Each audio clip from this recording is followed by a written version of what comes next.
up, people? This is FisherTwelve, and we have another exciting Black Ops 3 video for you guys today, as always, and I think this video is wicked awesome, particularly awesome because it's going to give you guys a little insight into the networking side and matchmaking side of Black Ops 3. You know, all the time you sit in lobbies wondering how the hell the game decided to put these people on your team, which are usually the worst players, and somehow all the good players ended up on the other team, or you get into a lobby where you have a 4-bar connection for 3 games straight, and then suddenly you have a 2-bar, and you're like, what's going on there? Well, today's video is going to explain all that, and things like skill-based matchmaking, which, spoiler alert, there's barely any in this game, and tons more. Now, I do want to make it clear that I haven't seen the Black Ops 3 network code. All this information is a combination of what Treyarch has said about Black Ops 3 publicly, what they did for Black Ops 2, and it even includes some stuff from Advanced Warfare, as well as just typical trends that Activision has done with their multiplayer matchmaking. So starting at the root level, there are 3 components to matchmaking: proximity, skill, and connection, in that order. And then there are tons of factors that fall under the umbrella of these 3 heads, like your network speed, your region, the time of day, and most importantly, believe it or not, is DLC. The first thing that happens when you select your game mode is that everyone is divided into 2 groups, those with DLC and those without DLC. Now, each one of these 3 main components is an algorithm that runs against those lower level factors in 100ths of a second. And there's a golden rule that hangs above these 3 components when it's doing this algorithm. And that's the longer connection takes, the less important proximity and skill become. And this is what Treyarch means when they say connection is prioritized over skill, because it will drop you from a lobby of well-balanced players for a lobby with a better connection to the host. And that might not necessarily be a bad thing. I'll let you guys decide for yourself after seeing the rest of this video, but I want to go into a little bit more detail about each one of these components and explain how they work. So first is proximity. This is step 1, or step 2 if you want to count the DLC step in finding you a lobby, step 1 or 2, whatever. And with proximity, you might think that it looks at your city or state or country and then pair you to the closest server.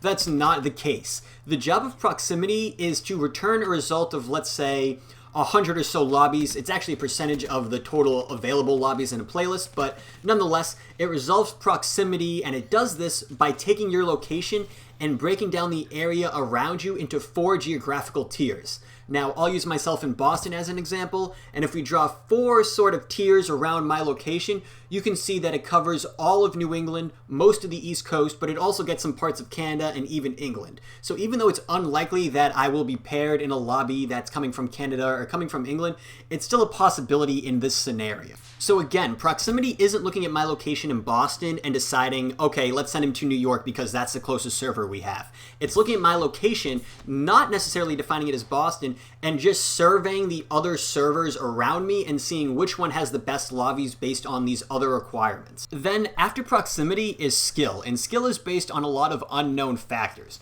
They could be stats like kill-death ratio, win-loss ratio, score per minute, but there are also some other factors that it looks at that aren't necessarily statistics. It looks at if you're playing solo or in a group, if you're an experienced or new player, if you're an above average player or below average player, if you leave games often, and the skill algorithm also has a little golden rule that it follows.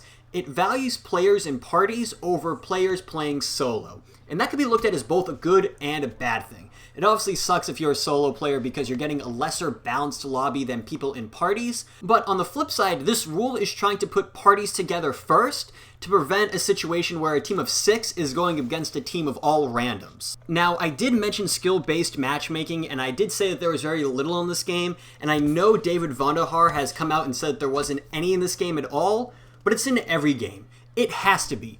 Otherwise, you'd end up with lobbies where you're getting, you know, the best of the best going against the worst of the worst. And that just doesn't happen in Call of Duty, and if it does happen, it's usually only for 1 game. And the reason why you can tell if there's skill-based matchmaking in this game is for that very reason. Because if that was the reality, that type of experience would quickly make people stop playing, because newer players, or even worse players, aren't going to sit through that learning curve stage. They're just going to get frustrated with the game, quit, and then go play something else. Now, with that said, I happen to think the skill-based matchmaking in this game is pretty cool. And let me show you why. This is the skill band. And on one end of the band, you have bad players, and on the other end, you have great players. And every lobby has a mix of players covering the entire range of the skill band. And then when making lobbies, the skill band is trying to keep you in the middle so that you end up with players not only better than you, but worse than you too. Now, the overall goal of the skill band is to find you players of equal skill, but it also has to keep you in the middle of the band as best as possible.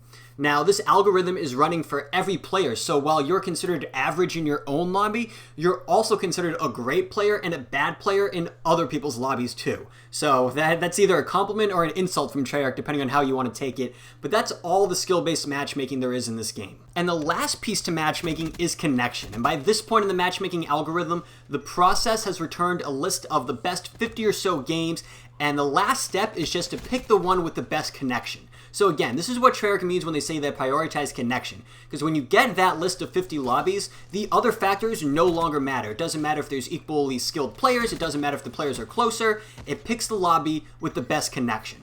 And connection is decided by comparing a few network factors against the host of each lobby, like your ping, or the bandwidth between you two, or your NAT types, and then there are a handful of changes you can make to your console and router to improve your connection, and I actually have a video on that which I'll link on the screen right now, but if you follow those steps, you'll end up with an open NAT type, and having that will allow more lobbies to become a possible choice for you during this matchmaking algorithm, because if you have an open NAT type, you can connect to lobbies of all other NAT types, whereas if you have a moderate or restricted NAT type, you can only connect to NAT types of those and less. But that is the general idea behind matchmaking in Black Ops 3. I definitely get a little less frustrated knowing how and why the game is working in the way that it does, and hopefully you guys do as well. But if you like this type of video and want to see more network-related Black Ops 3 videos, let me know by leaving a comment down below. And if you found this video useful or helpful, make sure to leave a like. And lastly, if you're new here, maybe stumbling across this video, looking for more Black Ops 3 content, then go ahead and click on that subscribe button. I got uploads for you Monday through Friday. But other than that, guys, hope you enjoyed the video, and take care.